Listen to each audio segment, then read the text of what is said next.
Hello and welcome back to Hoi 4, Fallout Old World Blues, with the Unity of Austin, under Keats. And in today's video, well, we're still waiting on Caesar's Legion to finish off them. And until then, we're kinda just chilling. You better not try to demand land in Texas. You better not. Not a single inch. Is that a 3D printer? 3D printers are a strange and fantastic creation that were surprisingly ignored by the pre-war government. But small-scale tinkerers often liked using them to fabricate parts for various creations of theirs. By some miracle, one of our human scavengers found one in abandoned garbage the other day and didn't make a run for it. He's been adequately rewarded, and the printer has been relocated to one of our factories for industrial use. Nice.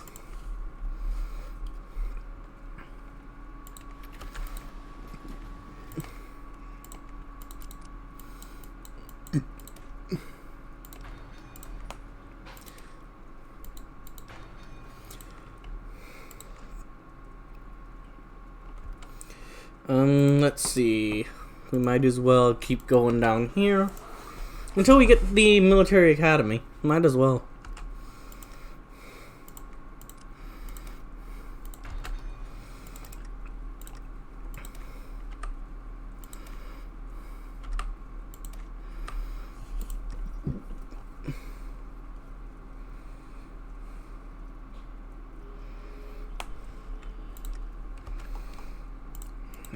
Boop, boop, boop.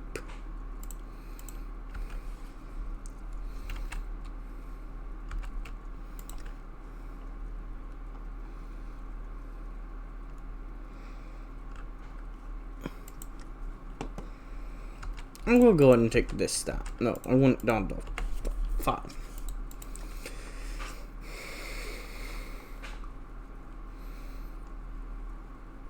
And we'll keep making one tribal scout kit just because I feel like it. Can you hurry up and capitulate them? Do you need me to send some support? Caesar's Legion.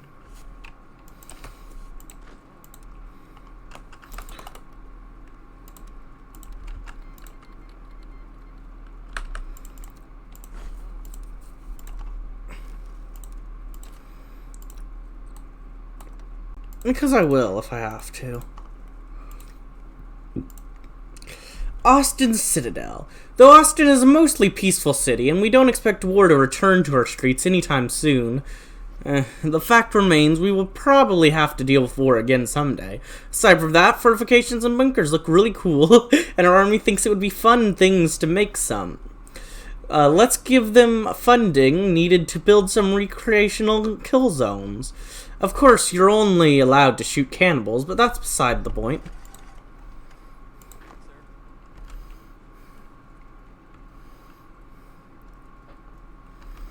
I'm gonna have to delete an army group to keep my manpower up enough. To keep my stuff stable. I mean, I am keeping most of Texas stable, so it is fair that it is struggling. Okay, now. Okay, you know what? All of you come over here.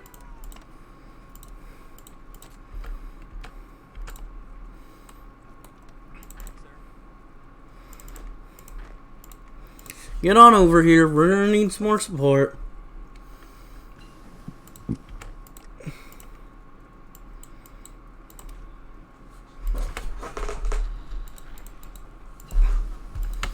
Don't worry, Caesar's Legion. Let Keats handle it for you.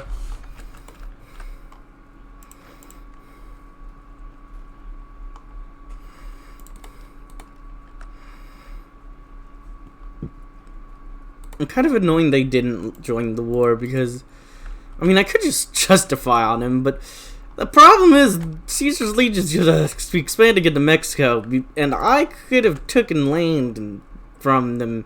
Like, hold back the amount they got if they just declared war on me as well.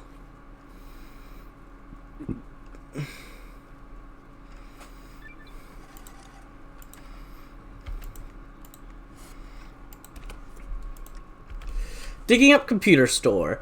Larry's shop is one of the many shops in underground malls that got crushed by debris in the Great War. Most of these old malls have been either dug up or lost to time, but every now and then we find a new one while cleaning the streets of the mountains of debris left over from 2 centuries ago.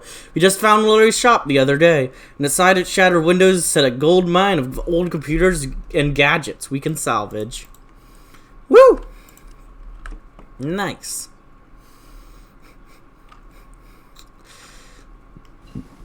Oh, Caesar's Legion. Isn't this a little embarrassing? I hope it is.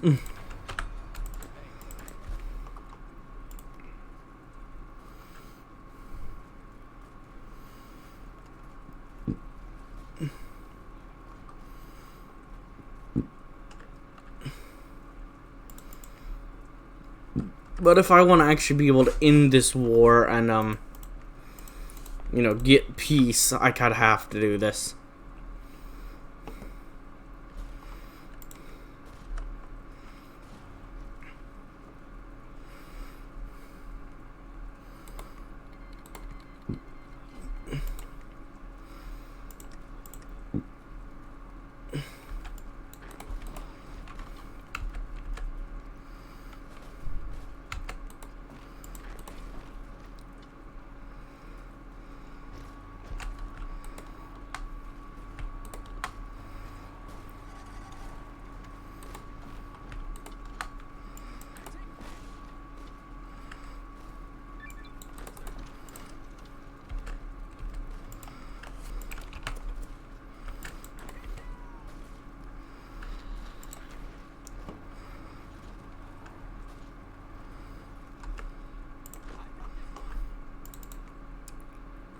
Still not? Come on, just capitulate already.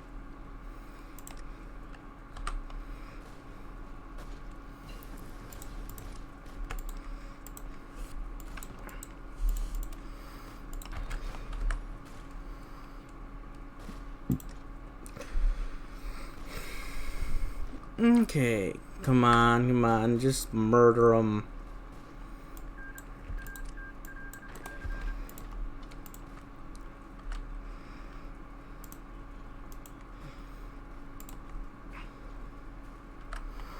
They're on the verge of death. Just finish them off.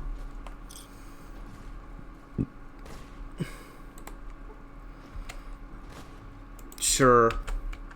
Cool.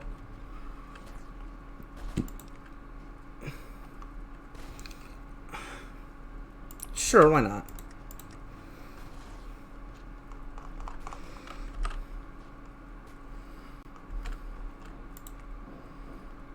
How are you still not capitulated?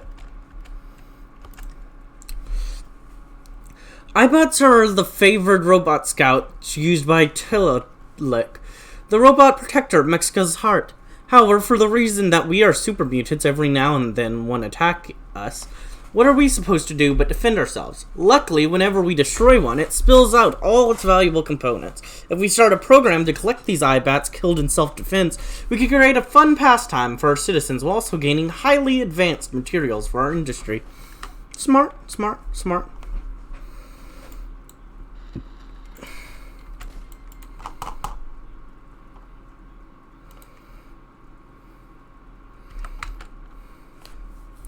How did they capitulate first?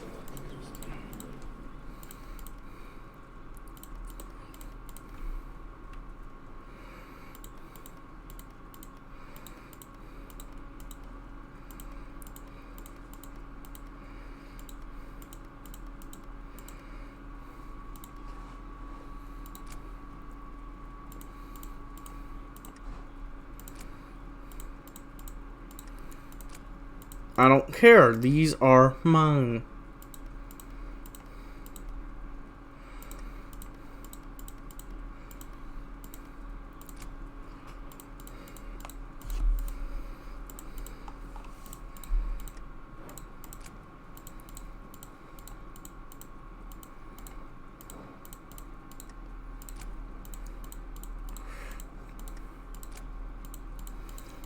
I will keep doing this.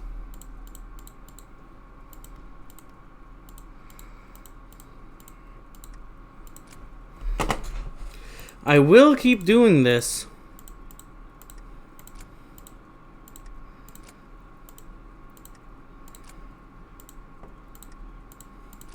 Why do you want this province up here? It's nowhere close to you. Thank you. Now let's see if I can take some random other things. Like, why not if I have extra war score?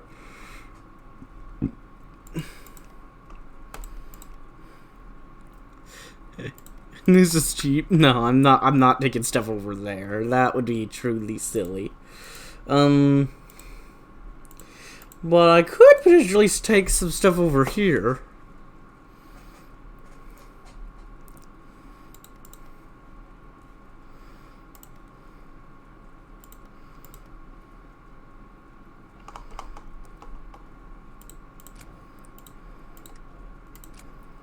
Let's see if they will accept if I just keep demanding. Yeah.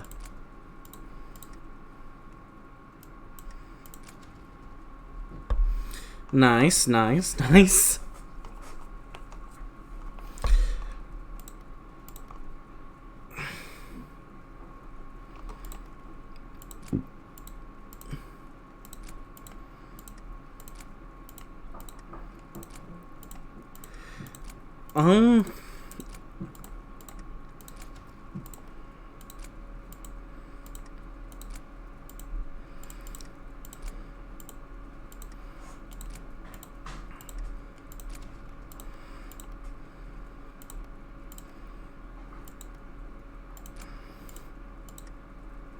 I'm about to create a bit of border gore by not being able to take that province.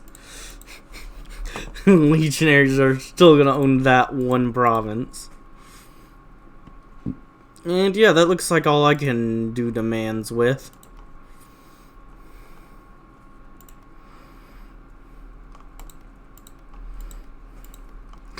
Can I do this again?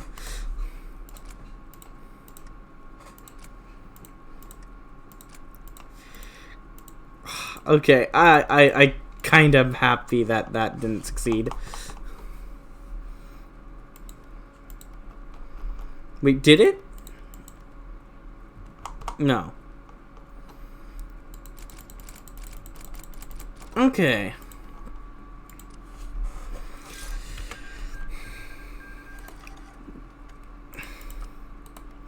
No, but they got it, which is really, really weird because they're a puppet view. Why do you let them okay. I guess no. Wait, what? Oh no, they just created a puppet in that one province for some reason.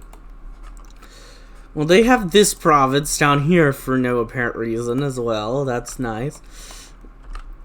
They've expanded this way a little. I got some Mexican stuff for no reason, which I'm fine with. I'm not gonna complain about it.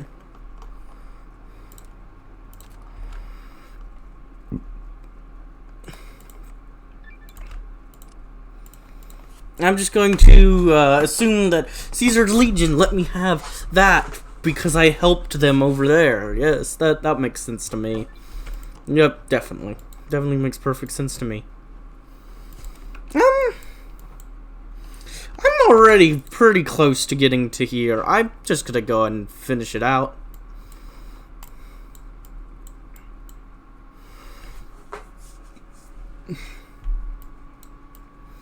Why not, right?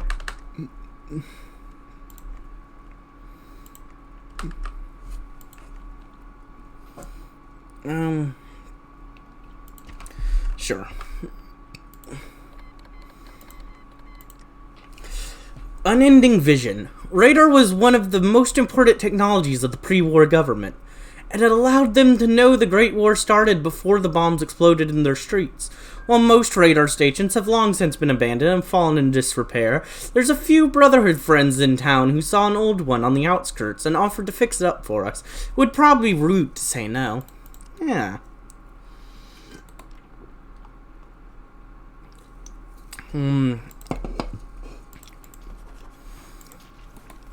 Now that looks more like a Texas. Still not perfect, like, Houston Rockets just chilling there independent are not what I'd want, but it's getting a lot closer. Wait, this is titled Future Content Get Hype in this section. Oh. And the rest is Unoccupied Wasteland.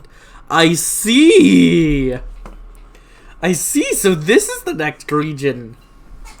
Yo, my home's finally gonna be in the mod. Yo, I guess hint at where I live. Oh, probably shouldn't do that a lot. Who cares? Screw it. Wait, not Florida though. Wait, this is a future content get hype. But this is Unoccupied Wasteland, and this is already split up into state. What is going on over here at the very bottom part? Whatever. I'm sure it's fine.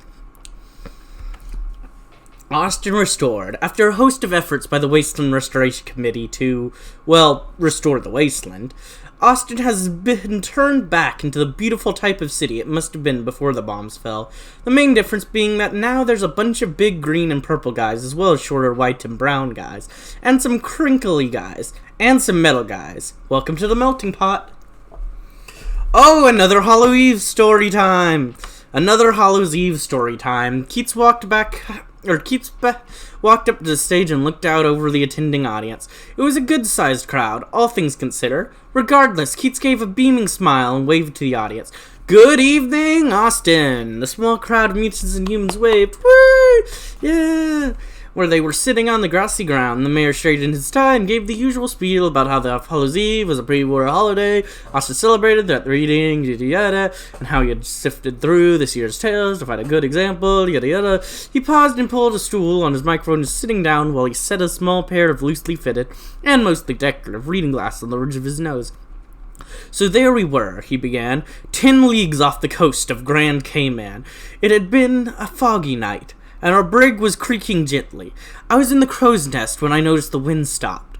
The fog grew thicker than I had ever seen it, and despite the wind having left us dead in the water, the clouds swirled around the Jane Doe.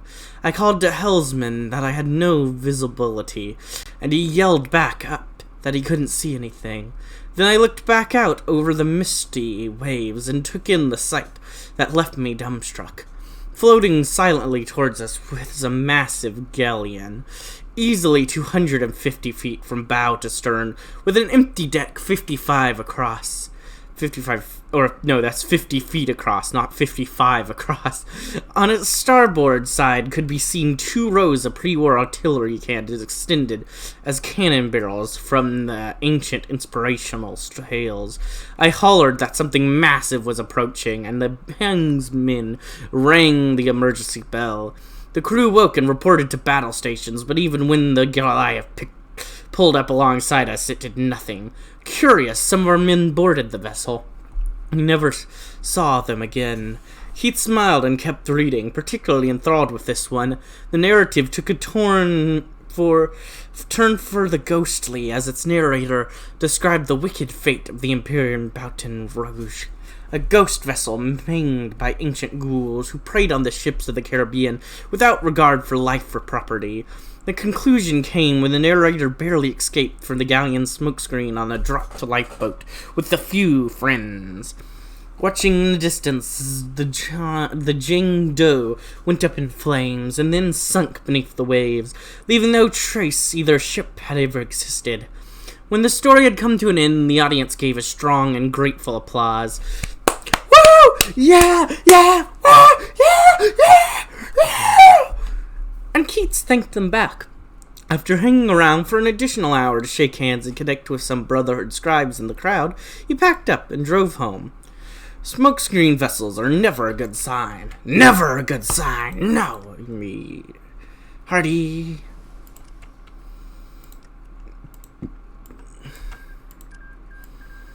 Never ever a good sign.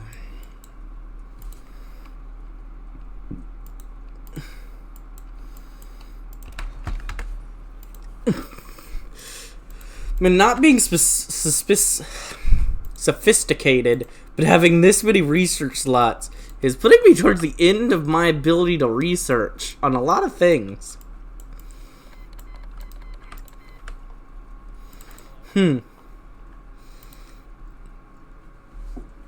Interesting.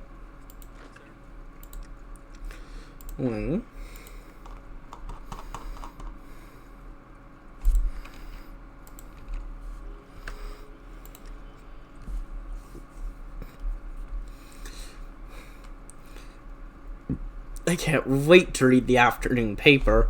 Hold up, look at it. It's the Sunday news. Do people do that anymore? Also the secret sauce. Secret sauce. This is way more important than the recovery of our town. Recently, we've heard of a man who goes by a simple moniker, T. He claims to be from a faraway land we cannot find on any old world maps. We pointed out from a description an ancient country of great warriors called Sweden, but it seems that is not where the mysterious T hails, judging by his extremely irritated expression. Regardless, the ghoul brings a secret with him. The best homemade tato sauce recipe we've ever tasted, and he wants to share. Our best sludge slingers have adopted the famous recipe all throughout the country. Recently, groups have been making pilgrimages from even distant land of foreign and exotic gods just to have a taste. I hear he writes as well. The Swiss sauce. We thought it was Sweden, it's Swiss sauce, and it's got a French flag. I think it makes perfect sense. The afternoon paper.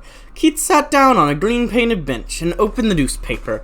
Austin Mutant Media opened their first printing press last month, and Austin's mayor had been interested in spending one of his few days off wandering around town, as he got interested in an article about the filthy cannibal scum southeast of Austin.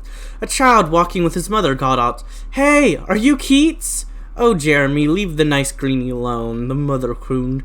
Keats folded the newspaper and smiled at the kid. "That's me? You having a good day?" It was always nice to talk to children. Unlike human adults, the kids are almost always honest and candid with stranger. "Yep, just got back from the park and we're going to have ice cream now. See you around." And the kid skipped off, and the mother apologized for his behavior before chasing him. Keats leaned back and chuckled, getting back to his newspaper. Every now and then a car or truck would drive by. Not too many had been produced yet, but the factories for civilian vehicles were getting started. There'll probably be an interesting story for the paper once super mutants start dealing with traffic for the first time. Keats smiled at the thought. I might get some ice cream too. Oh no, super mutants dealing with traffic does not sound like a good idea. But anyways, Southern Texas United. But I think we'll unite our nation, make it one. Thinking this will cause the unhappier members of our new... I don't like that. But I think it's time to go ahead and end this episode, and we'll check out the paths that continue on in the next one. If you enjoyed, like, comment, subscribe, and hit the bell button. And as always, peace.